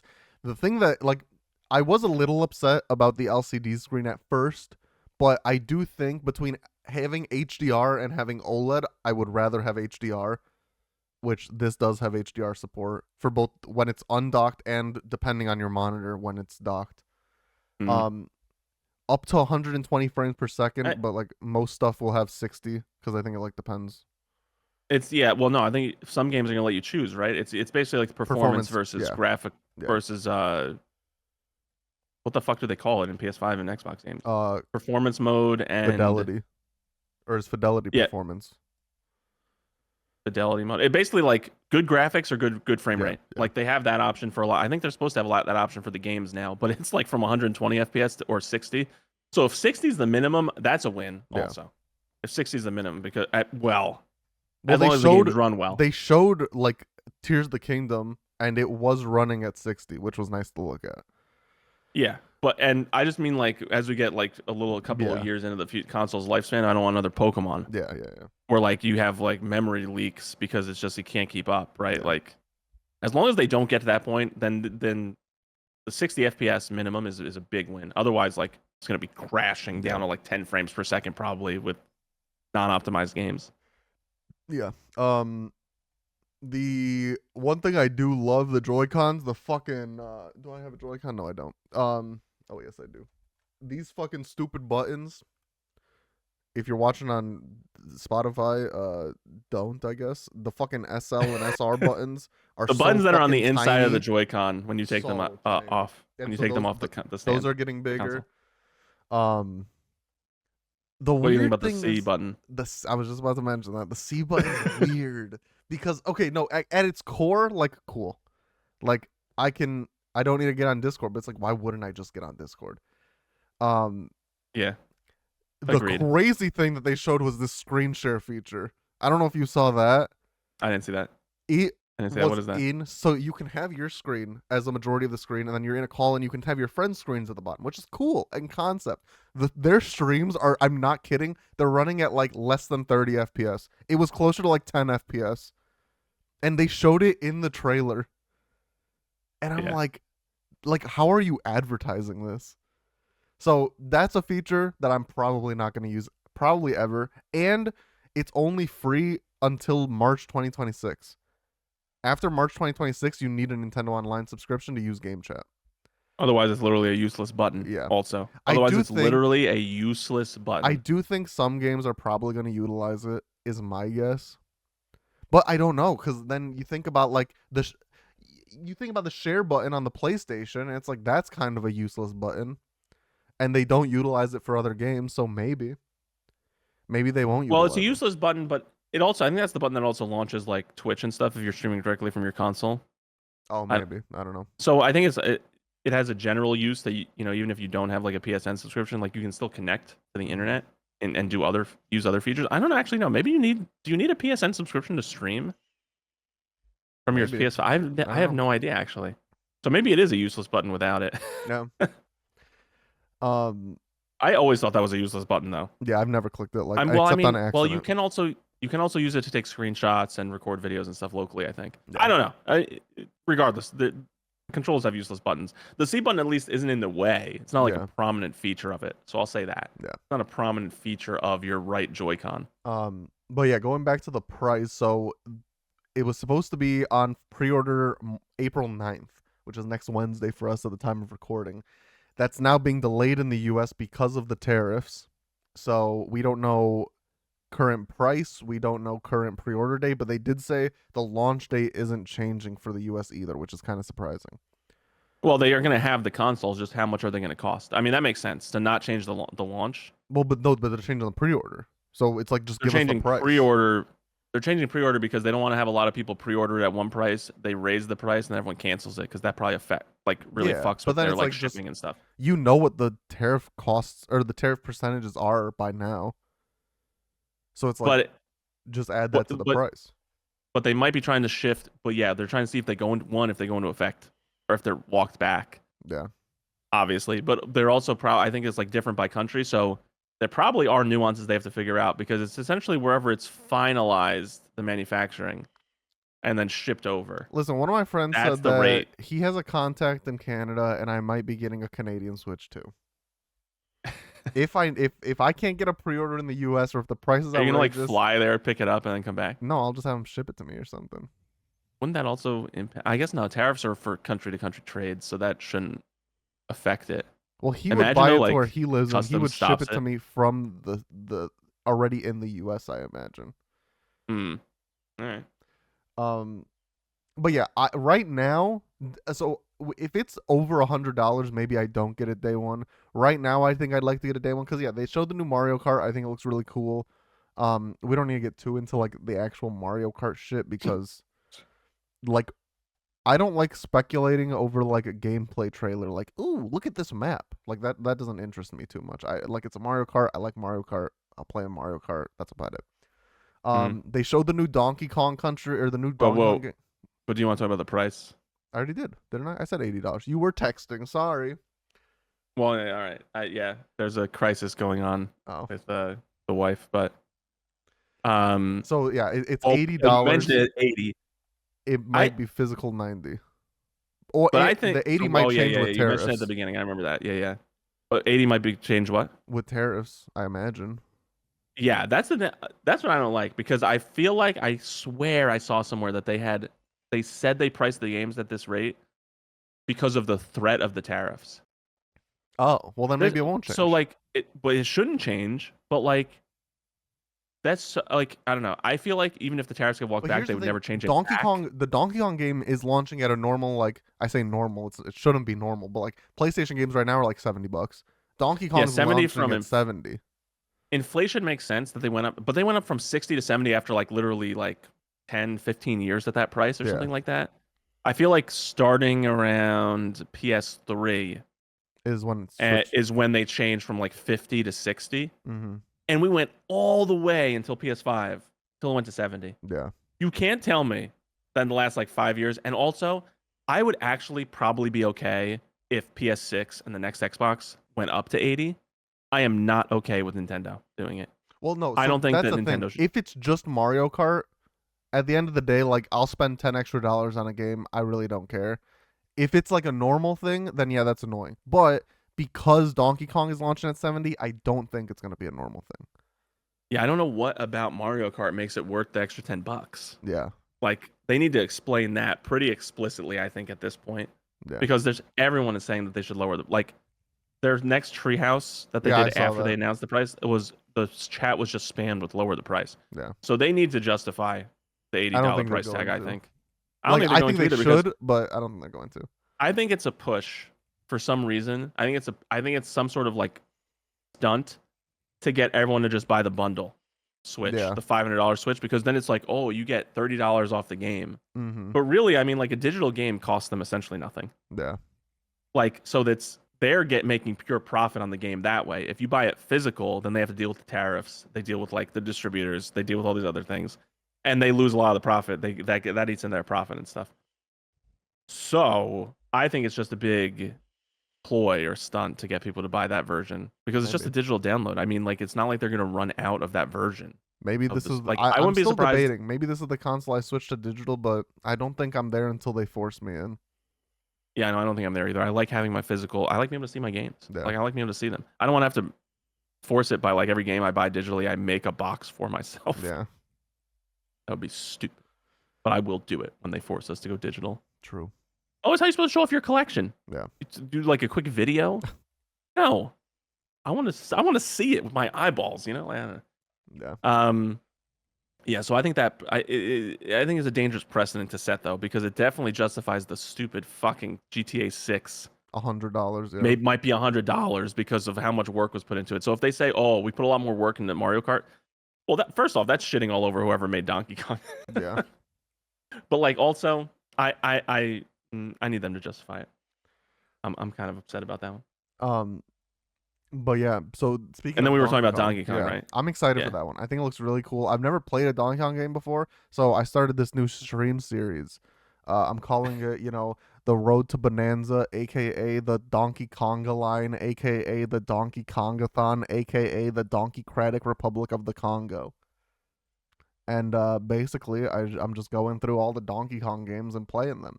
Not necessarily 100%, especially like Donkey Kong Country 1 is hard as fuck. I didn't realize it was a hard as fuck game. Yeah, so Rare made those. Yeah. All Rare games, they're like kid games, but they are fucking difficult. Yeah. If you think that's difficult, by the way, I can't wait to watch you play DK64. I was watching Donkey. You know I thought Donkey? I thought it wasn't hard. It was just annoying to 100%. Because you have No, to no, go no. back It's and also forth. difficult. Oh, great. So at least some of the bosses, some of the fights and stuff, they like it gets like the regular enemies, the open world stuff. No, the bosses though. Mm-hmm. I was watching Donkey do, I think, the fifth world. It involves like water, and in the fight you're on like a speedboat, Mm-hmm.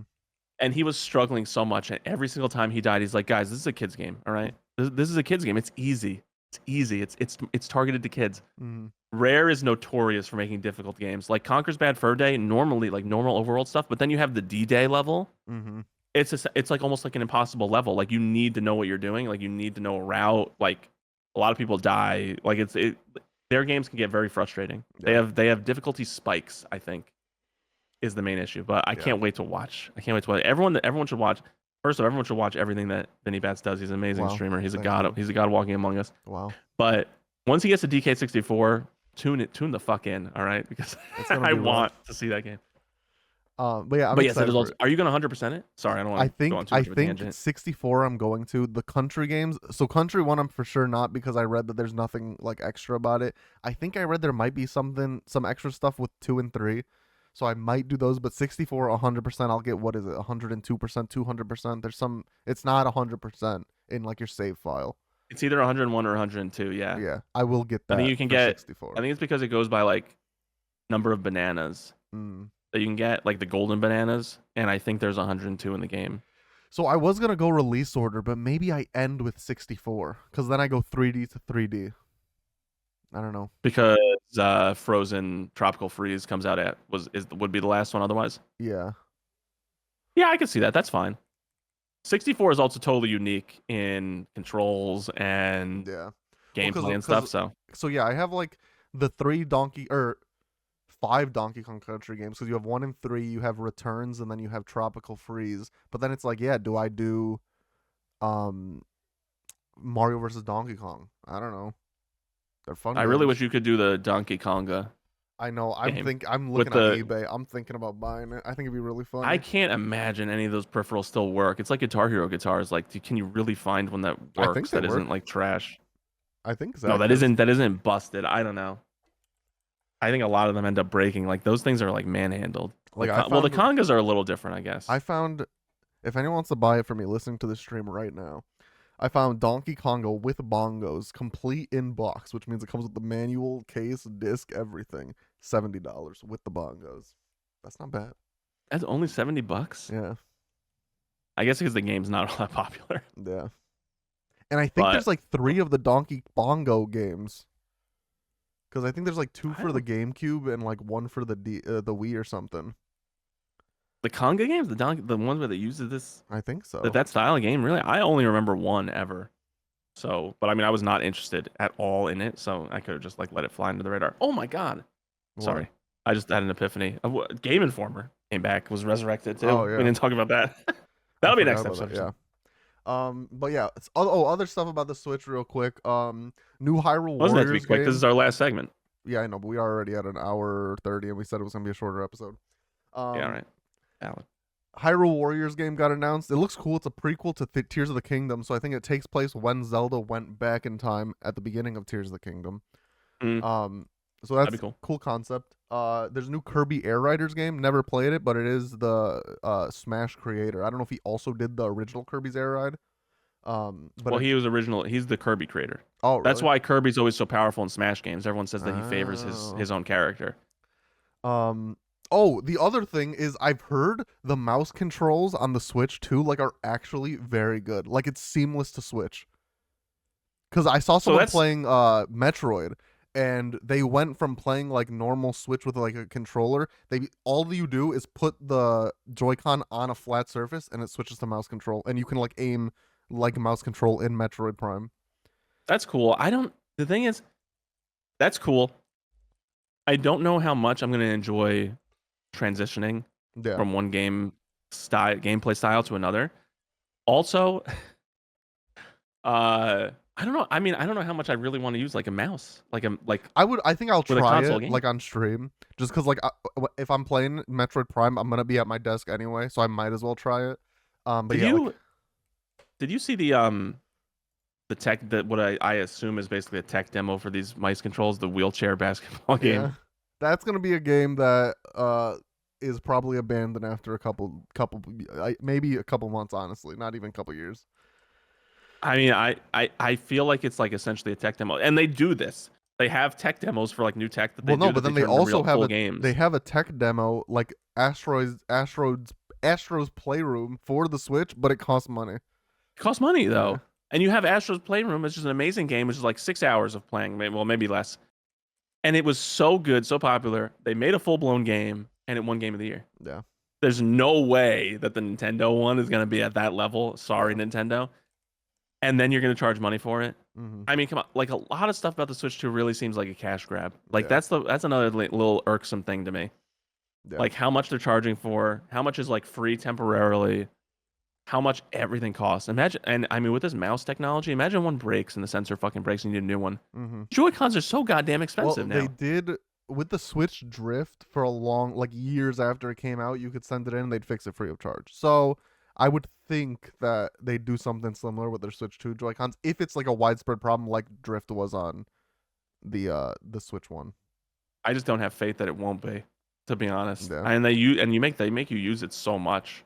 Not Like necessarily with the some of these mouse games. controls, yeah. But I think mouse controls are going to be optional for the most part. Like I think with like Metroid, you're obviously going to be able to aim if you're playing, because like if you're playing with it in front of you, they're not going to be like, okay, take your Joy-Con out of your controller and put it to your side now. Like I think it's going to be optional for the most part.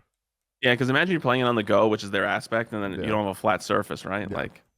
Like sure, maybe that drag and drive game or whatever, maybe that is you have to use mouse controls, but I doubt there's going to be many games where you have to.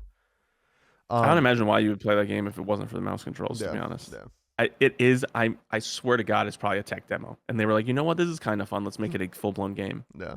I swear to God, that's what happened. I would put money on that. FromSoft released a trailer for a game that's a Switch 2 exclusive, which seems pretty cool. People are so upset that they used the word blood in it because they Bloodborne want it to be tied to Bloodborne. Yeah. But I don't think it is, and it's multiplayer, which is cool. Yeah. It must be like a requirement for Nintendo stuff. I can't. I mean, I'm not a Souls fan enough to be like I must play this game. Mm-hmm.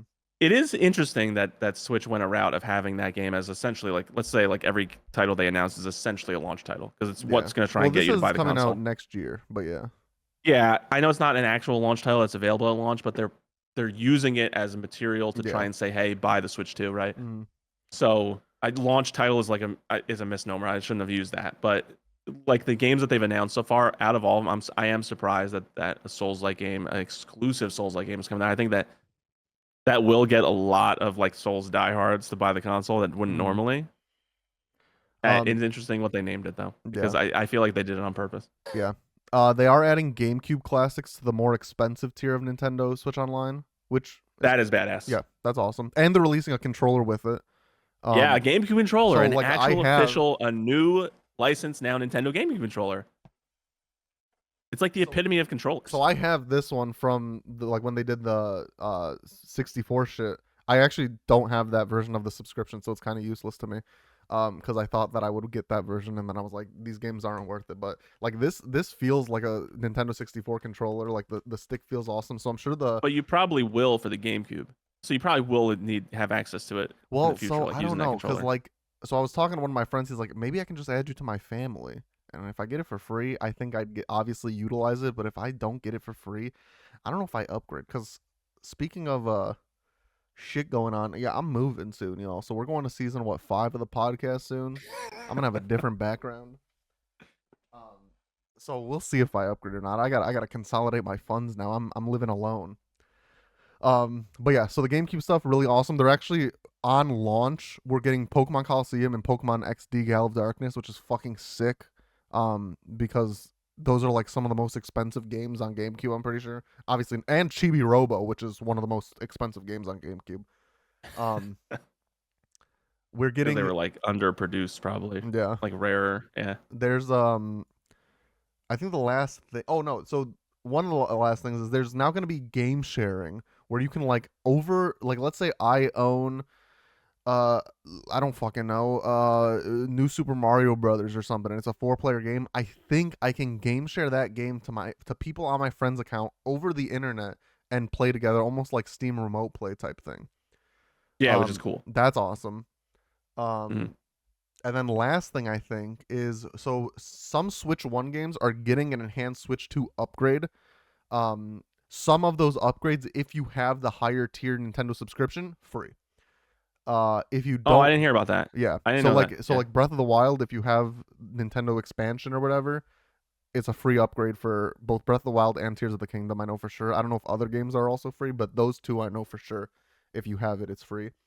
If not, obviously they're selling the games for like $60 though, because Yeah. you're basically buying the game again, and those games are still like $60, I think, if you were to go to the store and get it on Well, Switch Nintendo 1. first party never goes Yeah, down. exactly. Never goes. As years of working in GameStop, it's the most consistent like price in Yeah. gaming is a Nintendo first party title for a Nintendo console. Yeah. Some of the other games are actually like so like obviously yeah, like Tears of the Kingdom, Breath of the Wild, they are changing like yeah, like graphically, FPS, they're running great. Other games like Kirby and the Forgotten Land are actually getting like DLC with the upgrade, which is cool. So that one like yeah, maybe max I would imagine for the upgrade like 20, I would hope.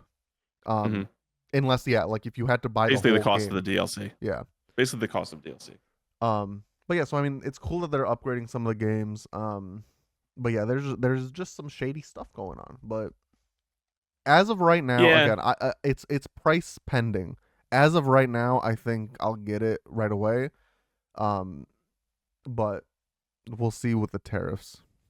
I'm gonna wait until they have a probably like a version 2 Yeah. of it. Like whatever the version 2 is, either better battery, better like whatever. I'm probably gonna wait for that. Or if they release some real bangers, I would probably get like a bundle, a future bundle that they do Yeah. with the original like this OG version. Mm-hmm. But I'm probably not gonna get it at launch personally. There's just not a game that I'm gonna be like I need to play it, I need to stream it or whatever. The Donkey Kong game is cool, I said that if I get a but pre-order, I'll do a 24-hour stream. So damn, we'll see. Should be fun. damn. Well, I mean, hey, living alone, you have nothing stopping you now. Exactly. And that's the week I'm moving because it comes out June 5th. I moved June 2nd, so I'll already be off of work. So Yeah, there you go. there All we go. work out. It's all Yeah. working out for you. Mm-hmm. I mean, the only thing is with this whole like tariff situation too is like now if they're upping the prices as a result, the thing is if we roll back the tariffs or if the tariffs like somehow get abolished or whatever, there's no way they lower the prices. They're like, oh, tariffs are gone, the prices are lower. Well, I So do I feel think like a that lot they of would. companies are going to use that as an excuse I to think like the raise lower, like prices. let's say, worldwide, it's still like yeah, the 450 or 400, depending on which version you get. Let's say ours are 500 or 550. I do think that we would go back to the 450, 500 options. For the console, yeah. Yeah. For the console, but I think for the games, I don't think that they would go back. I don't think they would say, "Oh, you know what? Tariffs are gone, $10 off the price of the games." I honestly Yeah. don't think they would do that. I That I think they don't would think just so. But use it as an excuse to make it a normalized thing. Is the extra $10 for pure profit for them? yeah, I could see that. But also, yeah, I don't know why you released Donkey Kong at 70 then. Yeah, I don't know. I don't understand the logic. I don't understand the logic there. Like some former like PR members from Nintendo said, it's like a crisis mode Yeah, I saw that. situation based Mhm. on the reaction of the fans. I also saw that God, why do I always forget his fucking Phil Spencer came out and said like, so we had two options, which was one, increase price, or two, go multi-platform with our first party titles to make more money. Mhm. So like it really like I think that it's obviously a dig at Nintendo and their price for Mario Kart Yeah. and them and it's basically saying like just bring your games to other consoles. Which like Mario Kart that never happened with, obviously. Yeah, they I would could never put a maybe Mario. see like, and even this is a stretch. I could maybe see like a Metroid coming on PC. The thing is, like, honestly, like, if like Sony's using their mascots, putting them on Steam, like Kratos and like Aloy and Nathan Drake and all these other ones, Last of Us 2, like the rumors are, I don't even know if they announced it officially or whatever, but like Halo Master Chief, literally synonymous with Xbox's Master Chief and Halo. That like they're gonna maybe those are probably gonna end up coming multi-platform and stuff. Nintendo is obviously holding out, and they are more built like a Disney-esque kind of company where their mascots are more revenue generating, and they license those mascots out. But come on, I mean, like no one's gonna ever think, oh, Master Chief, that's the Sony guy, right? Yeah. No one's gonna look at Mario and go, oh, that's the Xbox guy.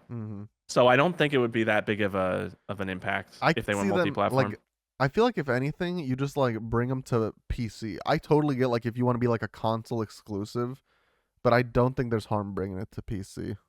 And then you could just sell a peripheral that's like literally a Nintendo controller that plugs into a PC, like specialized. Yeah. To a PC, or yeah, just to play their games. If you really want to be an asshole, but you still want to bring it to PC, make Nintendo Steam, make your own Steam like thing, but just let your games be playable on PC.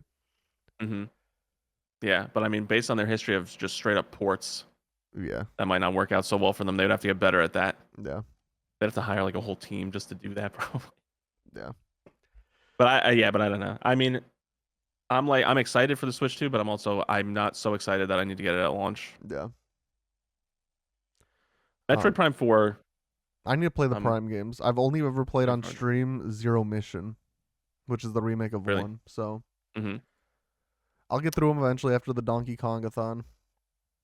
Yeah, you should do a Metroid. I forget. I don't know what you fucking call it. Metroid. Yeah, I don't know. I can't speak anymore. But yeah, I could see that. Yeah. But yeah, I think that's about time. Yeah, so his Switch 2 was going to be his big titty, so we thought the episode would be a lot shorter. But once he brought up Invincible, I have many thoughts on Invincible. I totally forgot. Totally would have glossed over that one. But yeah, so everything we talked about, our big titties, our the Switch 2, games coming for the Switch 2, Prime series in general. You have any thoughts? You have any comments? Let us know. Use Twitter. I still have to get all on top of the socials and stuff. Honestly, my house hunt has really impacted me being able to do that. But I got to get on it. I gotta get on it. I want to make like a Blue Sky account too, since obviously since now we're going all political. Like the fuck Elon stuff. Yes, sir. And yeah, let us know on our socials. Let us know on the YouTube comments. Hit us up in our streams and just be like, hey, remember that podcast segment? I fucking hated it. Just let us know. Always welcome the pure hatred from you guys. But I mean, prefer the love, but the hatred is also welcome. Whatever. We take feedback. Yeah, basically. Long story short, feedback, welcome. But yeah, so you didn't hear it here first. You didn't hear it here last. You heard it here. Eventually.